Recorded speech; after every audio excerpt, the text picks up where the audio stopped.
Bonjour à tous. Aujourd'hui, on va s'intéresser de près au profil de Clarence Edo. C'est un étudiant en informatique qui a un parcours, vous allez le voir, déjà bien rempli. Alors, qu'est-ce qui le rend si prometteur? C'est ce qu'on va découvrir ensemble. C'est parti. Le mieux, c'est encore de commencer par ses propres mots.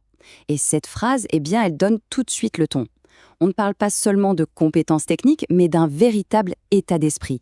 Motivé, polyvalent et surtout cette envie de se lancer des défis. C'est ce genre d'attitude qui peut vraiment faire la différence dans une équipe. Bon, cette ambition, cette motivation, d'où est-ce qu'elles viennent? Pour bien comprendre, il faut regarder les fondations.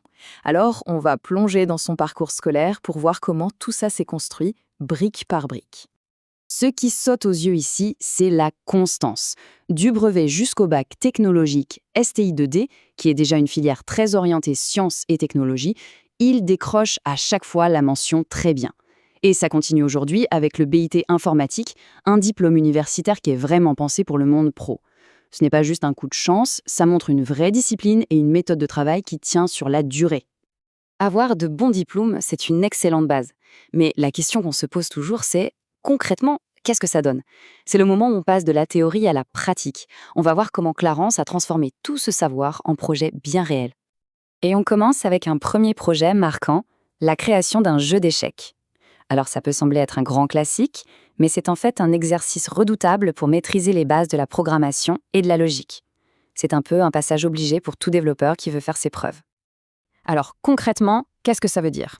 Eh bien, il a fallu modéliser chaque pièce, gérer toutes les règles de déplacement qui sont parfois super complexes, valider chaque coup et bien sûr savoir quand la partie est terminée. C'est vraiment le cas d'école parfait pour la programmation orientée objet. Chaque pièce devient un objet avec ses propres règles. Ça prouve une capacité à structurer sa pensée de manière très logique pour résoudre un problème qui est loin d'être simple. Une fois qu'on a créé une application, il faut bien qu'elle fonctionne quelque part. Donc là, on change complètement de casquette. On passe du code pur à l'infrastructure qui va le supporter, le serveur. Et ça, c'est un tout autre univers de compétences, mais c'est tout aussi essentiel. Ce projet-là, il montre qu'il maîtrise toute la chaîne.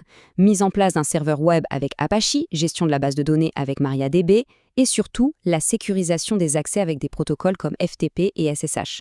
C'est vraiment la panoplie complète de l'administrateur système. Il ne sait pas juste coder, il sait aussi comment et où déployer son code et le faire en toute sécurité. Et pour aller encore un cran plus loin, ce dernier projet nous emmène vraiment au cœur du réacteur, le système d'exploitation, le fameux OS. C'est la couche fondamentale, celle sur laquelle absolument tout le reste va venir se construire.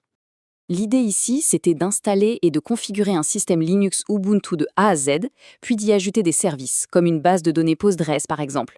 Et ça démontre une chose cruciale, l'autonomie. On voit que ce n'est pas quelqu'un qui se contente d'utiliser des outils, il sait les construire et les faire fonctionner lui-même. C'est une compétence qui est très très recherchée.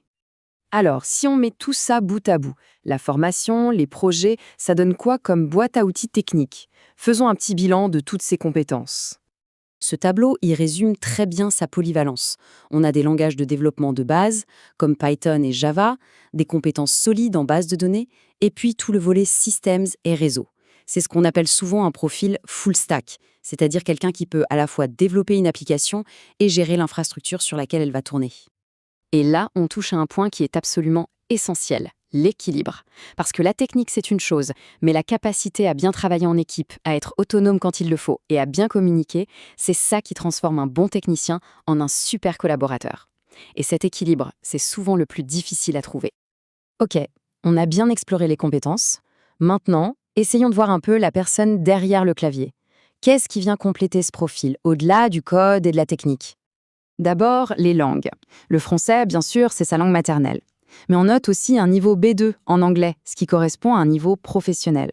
Dans le monde de la tech, où une bonne partie de la documentation et des équipes sont internationales, c'est un atout vraiment important. Et puis ces centres d'intérêt, le football et les jeux vidéo, c'est plus révélateur qu'on ne le pense.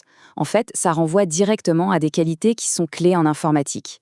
Le travail d'équipe pour le foot, la vision stratégique et la résolution de problèmes sous pression pour les jeux vidéo. On retrouve un peu l'esprit du jeu d'échecs finalement. Et pour finir, quelques détails pratiques qui ont leur importance. Il est basé en Île-de-France et il a le permis de conduire. Ça confirme tout simplement sa mobilité et sa disponibilité pour des opportunités dans la région. Pour résumer, on a un profil avec des bases académiques vraiment solides, des compétences techniques ont été testées et validées sur des projets concrets et un état d'esprit qui est clairement tourné vers la collaboration et le défi. La boucle est bouclée. Et la question posée ici, eh bien la réponse semble assez évidente. Oui, il a l'air tout à fait prêt à relever de nouveaux défis.